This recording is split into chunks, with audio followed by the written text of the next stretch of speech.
If you or someone you know needs to talk to someone, free call or text 1737 for support from a trained counsellor.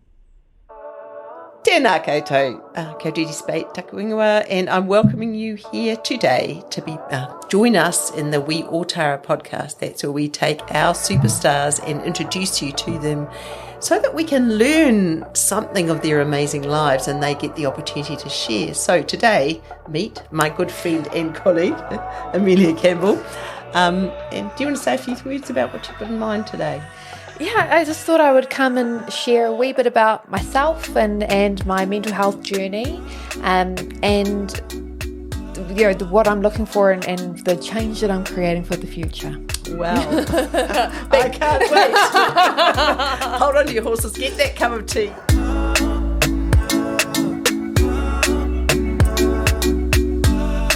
This podcast is proudly supported by the Ōtara Network Action Committee, ōNAC Community-Owned, Community-Driven and Community-Led.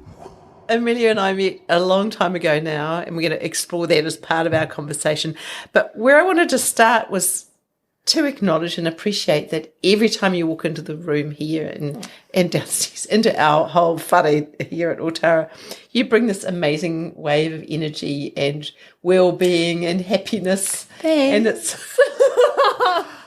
the tissues. It was like my lifeblood. There are no tissues. So I just wanted to say that and tell you guys watching this that this woman is a rock star, and we're so lucky to have her as part of our Accelerating Aotearoa whānau, and I hope that you all of you fellas are going to have the opportunity to meet Amelia over the next few years. Yeah, thank you. It's such a privilege to be involved and be around you, but also your community, and I'm really grateful to be here. Not to mention such amazing young talent as young Vincent, as who Miss today Vincent. Yep. is with us on production, cameras, the entire suite. Keeping us in line. Yes. Not an easy task. Yeah. Okay, so I wondered if a great place to start, because even though I feel like we know each other really well, we've never really had those first conversations, you know, like where you're from, what do you think created this amazing being that is you in 2023? What are the early... What are the things, the early stages of life? Yeah, so do you want to talk a wee bit about it then? And I'll just jump in and clarify. Yeah, of course. So I grew up in Mangariki in Lower Hutt. It's on the western hills of the Hutt Valley. I grew up with both my parents. My dad was a sole provider for the family, and mum was was a stay-at-home mum for the 4 children that they produced. So this is like above Upper Hutt. Is that where it is? Above Lower Hutt. Okay, Yeah, so it goes like on Lower the way Hutt, to Upper Hutt. Wainuiomata. No, on the other hills, western hills. Wainui's on the eastern hills. Oh. So on the other side of the Hutt Valley. Does that going if you go up there and you end up in Karori? Yeah, next to Karori. Yeah. It's a suburb right next door. Right, okay, cool. Beautiful place. Beautiful place. So we grew up there. I've got 2 brothers and a older sister. I'm number 3 of 4. And I always say that I have attributes of the oldest child and the middle child, because there's 6 years between number 2 and number 3, and I am a bit of an alpha. So yeah, I've kind of got those. I think that's really part of the drivenness of my character comes from those sorts of that dynamic. But yeah, really loving, stable upbringing. My parents did a fabulous job at making communication the core of our family, and like we would sit around the table every night and have a chat about what went on in each other's days, and you just felt heard and listened to. And just for having mum there, she's still my best friend today, and I wouldn't have that relationship with her if we didn't have that sort of upbringing together. Not, obviously really fortunate to have mum there, but things were, particularly for the younger kids, we noted the financial pressures a bit more, I think, in terms of, Dad was providing for a family of 6, and me and my younger brother in particular, we were the poor kids at school, and we didn't have what the other kids that we were around had, and we just knew that we were poor, and like that just had that sense of we weren't at the same level as other people and didn't have the same newness or new things, or not that we asked for it, but we knew not to. But we had a really solid dynamic. So it was a really lovely upbringing, really, really family-centred, really strong communication, and just you felt loved. So it was really, I'm really blessed and very, very privileged and grateful forever for that upbringing. Solid foundations. It's wonderful, isn't it? So what about, from school, what happened after school? Where did you go? Did you study? No. So after, school was horrible and absolutely not good for me at all. My mental health kicked into gear when I was 12, and I went on a really deep, dark trajectory down from that age, and I didn't get help until I was 19. Wow. So 7 years of isolation, or I wasn't sharing or talking about it to people, and I was consciously keeping it away from people. But it also meant that schooling wasn't really able to get into my brain because it was filled with other things that were going on. So school wasn't successful for me, and I wasn't really sure what to do afterwards. But I decided to go to Camp America and do a year over there in the States. Dream. Yeah, it was fantastic. Like before leaving, I was not confident to have conversations, not confident as a person, and then going over to America, first time overseas, first time away from my family, So you just took that decision out of the blue? Was there some support matrix that said, I ran into a mum of a person I had gone to school with decades prior, and she told me that this person is going over to do Camp America, and I just felt, if she can do it, I can do it. I'll prove you. So I did. So I got 4 jobs. I was working in retail. I had 2 hospitality roles, and then babysitting. Bit of waitressing. Never did anyone. I was a great waitress. So that must have been all part of your sort of metamorphosis into the flowering person you are, I guess. And this is all pre-Camp America. Yes, yeah. Getting the money together getting the money to go, yeah. It was funny when waitress, was a very, very good waitress, but I, for 2 years, didn't speak to my colleagues. And so, I would go to work, say hi, and then service the customers and give them a really good experience, but I wouldn't build any personal relationships with any of the people I worked around. So it's a bit odd. They'd always say they were always confused, and they couldn't really, you are really good with the customers. Why can't you talk to us? But couldn't talk to them. And it wasn't until I came back from America that my voice really started to go external. And it completely just changed my confidence and also gave me the security in myself. I gained more confidence in who I was, and that I could put myself in a different environment that I knew nothing and could succeed. So even though I had no direction in terms of where I wanted to go, I started to build some confidence that I knew I could do whatever I wanted to do. Or travelling to the other side of the world to spend a few months with people you don't know. Yeah. It's a good start. Yeah, good start. PG's building modules, you think?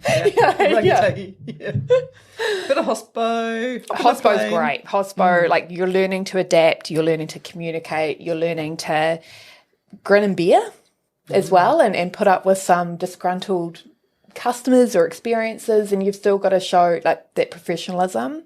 And then the other side is, I guess, doing what it takes, isn't it? I have that person, no matter what happens, have to leave this shop happy. Yeah. Yes. It's a task at times. Yeah. But no, great skills learnt in hospo. I loved it. It was really good in the end. And it's probably I've probably spent about 4 or 5 years doing hospo in the end. Loved it. It was great. Great skills. I was going to launder my favourite hospo story, because I did hospo all the time. I was at uni, I did hospo because you need to be your money from somewhere. And I remember I worked in a bar, and I thought it was really fabulous. And somebody showed me how to make a bar, and people used to drink mixed drinks in those days, not like now. Well, I suppose we're going back to it now. Gin and tonic's fashionable. But this is a whiskey sour, and this guy went, and this is how you make a whiskey sour. And I went, oh, okay, yeah, I can do that, no problem. So for months and people would say, God, your whiskey sour is so good. I really like it that people drinking drinks at lunchtime. Whoa. And it was only one day when I actually looked at the bottles that I realised I was using bourbon all the time. Anyway. Hire me for your party, anybody? They were loving your drinks. They were. So you had the special knack. You had the combination. Well, I never tasted them. I love that so much. Yes, that's my tip. Yeah. If you go back to hospital. Don't taste this pour. Instincts. Put bourbon instead of whiskey in the whiskey sour. Whatever a whiskey. I can't remember. I think lemon juice. I couldn't tell you. Anyway, moving on. So confidence, excitement, motivation, forward motion, I suppose, wasn't it? So what happened when you got back from Camp America? You didn't think about just staying in the US? I would have, I did think about it. Gee, before we do that, it'd be quite good to explain to our viewers how the whole Camp America thing works. That would be a really cool thing, because I know it's still going. Yeah. Some of our friends have got kids that have gone, and it's such an accessible opportunity and experience for rangatahi, really, isn't it? And the thing that I liked about it for me personally was that I was going to a place where I had accommodation, I had safety, and I was going to be busy. So knowing that I had those, had accommodation, was able to do a bit of travel while you were there as well, it was a good way to see the world and see, get an exposure to their ways of living and their side of life. So I went through a program called it's IEP, it was the International Exchange Program. They had Camp America, but they also supported other work visas and other, like there was a project to go build houses in Costa Rica, for example. Like it had quite a different range of projects, and I opted to go through them versus the Camp America website, but same service. And they you fill in an application, they match your application to a camp, and then camp contacts you to say we'd like you to join, and this is what our camp was about. What sort of skill sets were they looking for when they were? Nothing that you were looking for. So I said that I used to play tennis socially, hadn't played in a long time before I'd gone to Camp America, but I knew how to hit a racket and, like all of that sort of jazz. So I became the tennis coach. And I had done photography at high school and was also the photography teacher. On the camp? At the camp, yeah. So be careful. Yeah, be careful what you say you're good at, because that will be the skill they use. Yeah. That's lovely, though. It was great. And so our camp we're in... So hang on, how much did it cost? How much did you have to end with? I'd have to go back and double check. I think it was a couple of grand, but you also got paid. So it kind of like I don't think when you think about what you put into it, I think I got that back as a payment for working. But I somewhere between 3 to 5K at that time, but we are also talking 2004. Your role was as a team leader. I mean, apart from your specific expertise in tennis and photography. Yes. Have I played tennis since? No. So we looked after, it was me and another counsellor, and we looked after girls between the ages of 8 to 13. The camp was ranged between 8 to 16, and there was this young girls and young boys in separate cabins, and then older girls and older boys in different cabins. And was it just like on the movies? Yeah, pretty much. Like the roster was created, and they had different, maybe 5 classes that they had to go through each day, and lunch and dinner, and then camp activities in the evening, and you had turns at planning those camp events and those sorts of evenings. It's about 3 months from memory. It's the US summer. Yeah, the US summer. So you leave April, and so what's that, April, May, June. And then with the visa, there's a specific US visa that you need to work over there and for camp purposes. And I think that gave you an additional 6 or 7 months that you could stay to travel after camp and do whatever you wanted to do afterwards. So I ended up staying until September, October or so before I came home. Ran out of money. And how old were you? I was 18. It was my 18th year. Yeah. Wow. Yeah. Pretty brave. Yeah. Pretty brave ballsy. for the girl that didn't used to say anything. Yeah. Yes. That's what I like to do, though. I throw myself in the deep end and know that I can swim. Yeah. So I think that's, having that, again, that confidence, knowing that I could put myself into situations that I knew nothing about. But you just chose not to for those years. When I was 19, I was diagnosed with bipolar. And so having got back. Yes, after I got back. Yeah.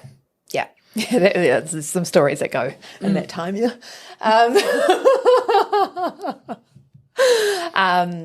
I mean, I just didn't have the mental capacity and also didn't know what was going on in my brain for all of those years.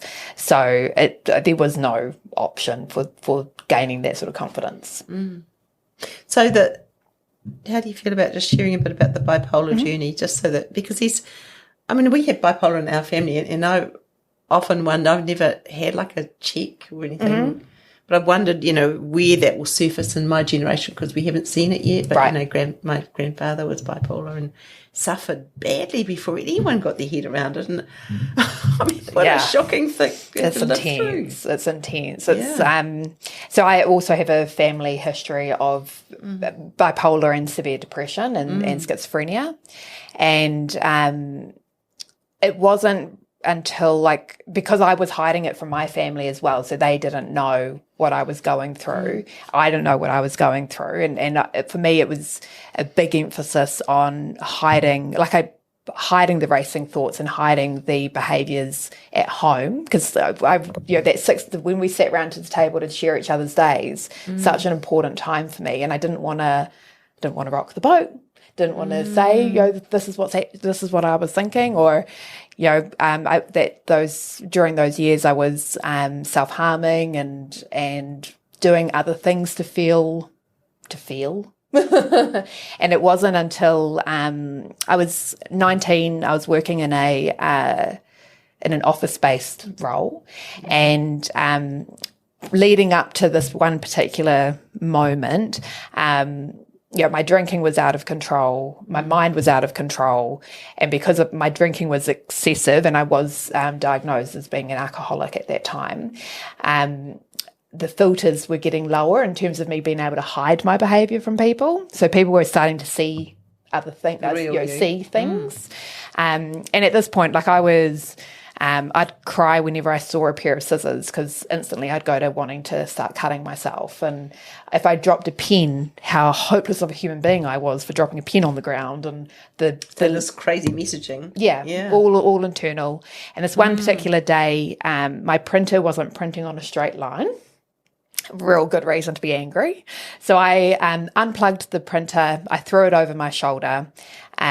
Keep in mind, I couldn't pick up a pen at this. A pen was too heavy for me to lift, but I was able to pick up this printer and throw it over my shoulder. And I started walking towards the window, and a manager of a different team came up to me, and he's like, what are you doing? It's like, I'm just going to throw it out the window. It's not printing on a straight line. And he just grabbed the printer off my shoulder, and he said, well, what's the number of your doctors? And I rattled it off, not understanding why he was asking for that. And he got somebody to wait with me, and then he called the doctors and made an appointment for me first thing the next morning, and said, look, I've booked this appointment for you. I believed that I had glandular fever. And he said, so I know you think that you've got glandular fever, so we need to get that sorted, but I'd like you to let your doctor know that I think that you're depressed. And it's possibly an understatement. There's a nice way of putting it, but that's when things clicked, because it's the first time that somebody had mentioned mental health or depression or something towards me. And so I went back, I was sent home from work that day and I was flatting at the time, but I knew that now this was different. And so I called my mum and asked her to come to the doctors with me the following morning, or to take me to the doctors rather, because I need to force myself into a situation I used to need to, now I'm very vocal, but I used to need to force myself into situations to share. So I made my mum come to the appointment with me, and then afterwards I came out and had this diagnosis and told her then and there that's why we were at the appointment. And that's when it became public for everybody. So when I was at the doctor's, I just said that I think I've got glandular fever, but my colleague thinks that I may have depression. And my GP, who was my GP through all of my childhood, he sort of just leaned back in his chair and he was like, oh God. He said, well, let's just knock this depression thing over and then we'll deal with the real issue being your glandular fever. It's like, yeah, good. And so he made me do this survey and asking about eating habits, sleeping habits, suicidal thoughts, behaviours, those sorts of things. And you had to rate a number. And my score said that I was severely depressed, and that was the diagnosis. And so he gave me antidepressants to start, and that's when the journey began. Wow. The antidepressants didn't work, and life got real shit because everything was public now, and so my behaviours were worse. Expected you to be fixed. Yeah, because you've now got a drug, so get on with it. But everything got so much worse, so I became a lot more suicidal, and because I now couldn't hide it anywhere, and I had to be open about things, and then my body didn't take to any of the medications at all, and I had a absolute shocking time. Like one day I started a new medication, and I'd woken up 3 days later, and my left foot was three or four times its normal size and bright purple. And I called my doctor. I was like, I've got a purple foot. He's like, stop taking that drug. And I was like, okay. Like my body just was really sensitive to all of those changes. But in the end also, we went through everything that my doctor could prescribe, and my body was saying no to it all. So I was then referred to the mental health team at the Hutt Valley DHB. And I was put on their wait list. Took somewhere between 3 to 6 months. And I'll just also acknowledge here that my experience with the DHB, I'm so lucky, I'm so fortunate, I'm so privileged. I can say that the mental health system worked for me, and I know that so many people can't. So I really acknowledge my privilege that this has worked for me. Yeah. So getting into that system, you first get assigned a psychiatrist, and that's when I was diagnosed with bipolar. So that was the first time you'd actually seen someone? Other than my GP. Yeah. Gosh. Yeah. So what the timeline?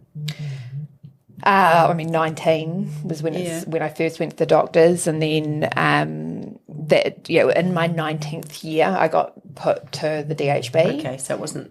No, it wasn't. Yeah, it was 3 to 6 months for that referral process. And I don't know what, he would have had to put together a detail of what we'd gone through. And so I don't know whether that sped up anything because of what information he had put on the referral form. I'm not too sure. But it was assigned a psychiatrist, and then diagnosed with bipolar, and then put on the different antipsychotics and I ended up, that took, again, months and months and months to find the right balance of meds. And, God, it was awful. And in the end, I was taking, in the mornings, I was taking 22 pills of 15 different types of medications. And then you'd also have afternoon and evening supply of meds as well.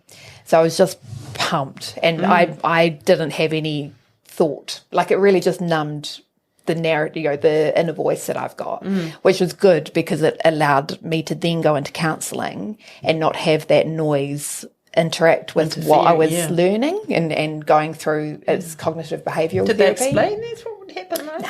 Because Because that would have been helpful. No, I mean, it would have been helpful. One of the drugs that I needed to get permission to have was I put on 20 kilos in a month. Like, it was, that's not fun. Like,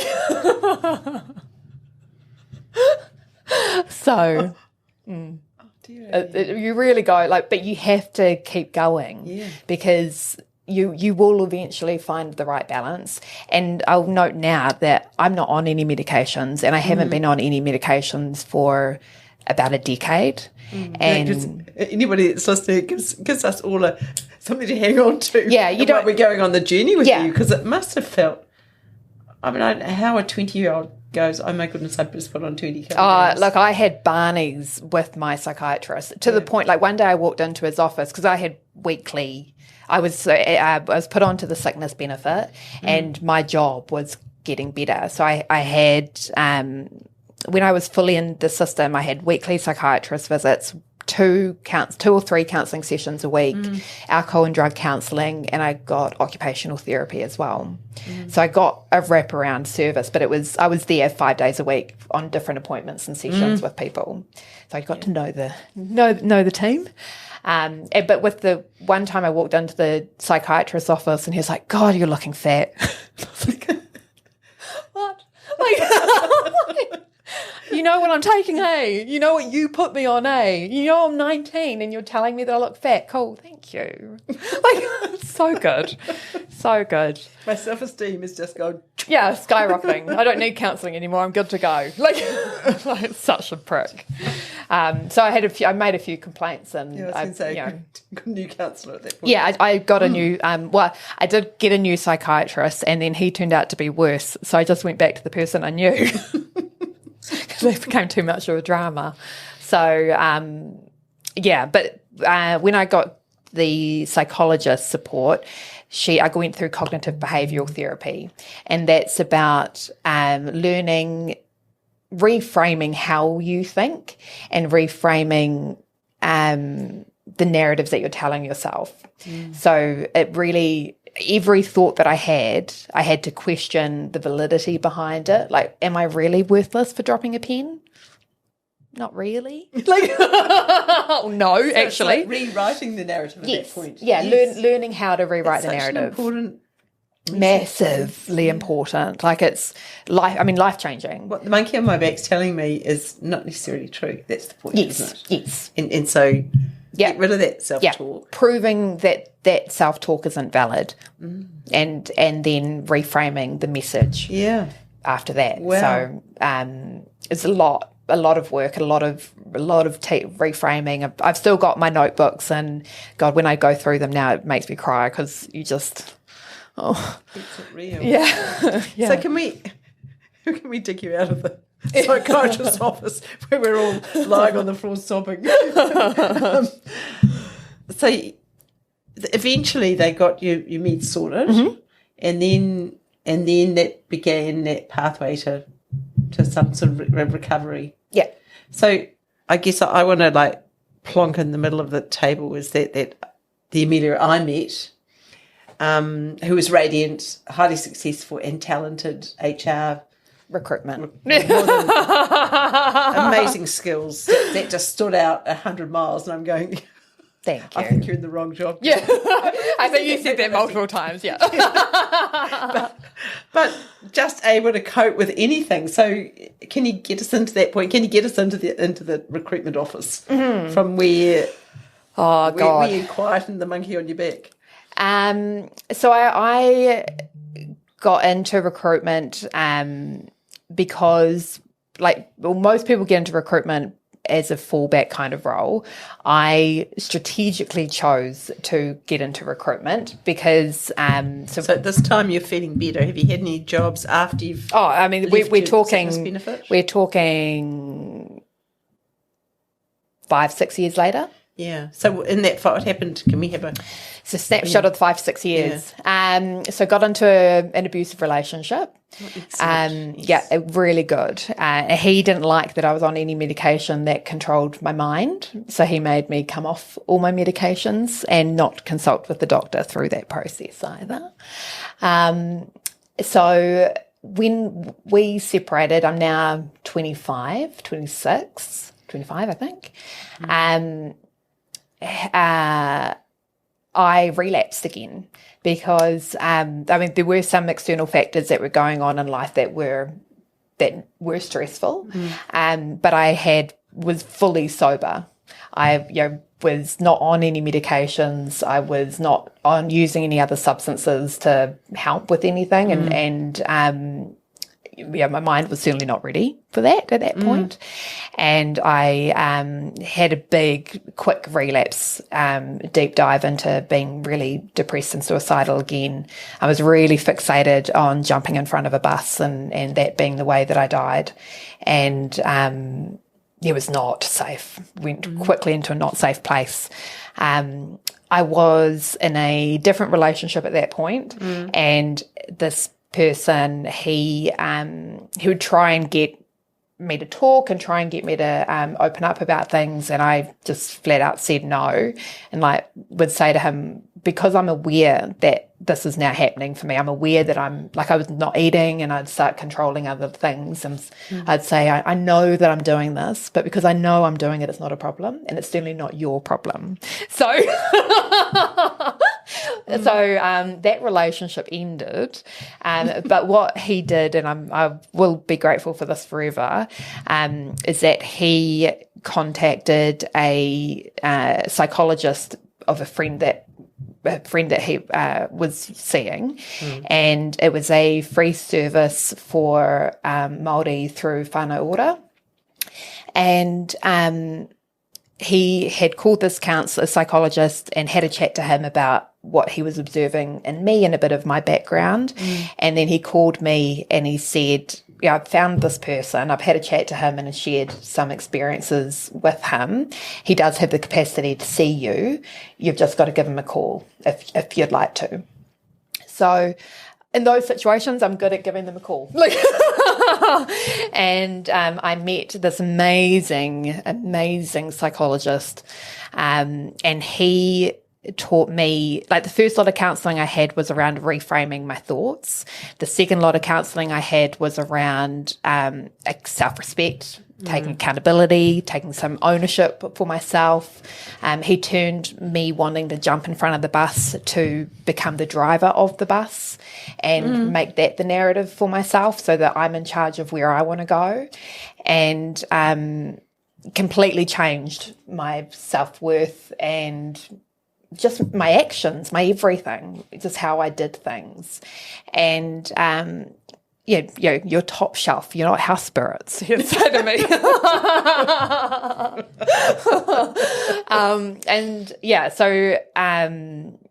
When coming out of that service, I was with him for about 1.5 years. Those I call that version of the counselling I had as just been street, just real life stuff, and we had some real honest conversations. It wasn't like a counsellor relationship. It was just genuine, and not that they're all genuine, but it just felt good and solid advice going in a solid direction. Yeah, and we'd just be honest. There was no filter to how we communicated with each other, and I really needed that. I felt like I could say anything. And the first session I had with him was completely different to every other counsellor I've seen, where we started off with him sharing for about 1.5 hours. He shared his life story with me first. And then and he's got a life story. And then after that, he said to me, do you feel comfortable to share yours? And then I spent the next 1.5 hours sharing mine. And then he said, well, look, I think I can work with you. Do you think you can work with me? And then we started that. Two things with the whakawhanaungatanga, but also the equity, which is, I think that's why we could be honest. You don't get that in mainstream. No, you don't. It's not, there was no us and them. It was, this is who I am. Yeah. Take it and leave it. Are you happy? And I had not the control, but it was my choice whether I wanted to engage or not. And I think that was the best. I've not had that experience with other counsellors that I've seen, and that's a really big mental health. Yes, so for anybody in any, because you're sharing, you're having to be so vulnerable. Yeah. So know who you're talking to. Yeah. It made the world of difference. And it also helped me to understand, like when he was saying things to me, he may not have been saying it in the way that I communicate, but because I knew his background and his experiences, I could see how that made sense to my, how that worked for me. And so it was just really beneficial and just full of respect. So that was those critical. kind of core issues are so much about the Māori worldview, aren't they? Yes. Wow. Yeah. That's my big thing now, is that it's... Are you using that as a framework in some of your... we're jumping forward a bit, but never mind. In some of your current research, all around holistic and having that open, honest, bringing yourself. But using a Māori lens to examine that. Because it's all intertwined, it's all interconnected. So it's, to me, that's just fundamental skills. Yeah. Well... Yeah, so much is discovered. Yeah. He was a legend. I have so much respect for him. So you took those tonga, I suppose, to move forward, and that gave you the solid foundation, really, didn't it? Yeah. And then from there, what happened next? So there, at that time, I was in an events administration role, and was ready for another change there. And so I wrote a few different lists. So I did one list on what I thought my strengths and weaknesses were, what I thought I was good at, and it was talking to people and like that, sort of making people feel comfortable and engaged and that sort of, those sorts of things. And then I did a list of what I thought my boss at the time, what she would say my strengths and weaknesses are. So 360. Yeah, good, but good for you to put yourself in somebody else's shoes. Like, what would they see versus us? What do they see? I think it's good for you to think about what they would say. That third eye sort of perspective, bird's eye perspective. And then I did a list of the tasks and the responsibilities that I enjoyed and the things that I didn't enjoy. And then I looked at those three lists, and I saw recruitment, but I'd never seen a recruiter before, and I didn't know what recruiters did. So I contacted a few boutique recruitment agencies, and the email was... I have a event background, really good with relationship management. I think I'd be good at recruitment, but I have no idea what you do. Can we meet for a coffee? And one agency took a bite, and we met for a coffee, and 2 weeks later I had a job. So driving the bus and taking that ownership. And I've been recruiting now for, 7, 8, 9 years. I know I'm good at it, but it's not my passion. Tell us about now and then what you're planning.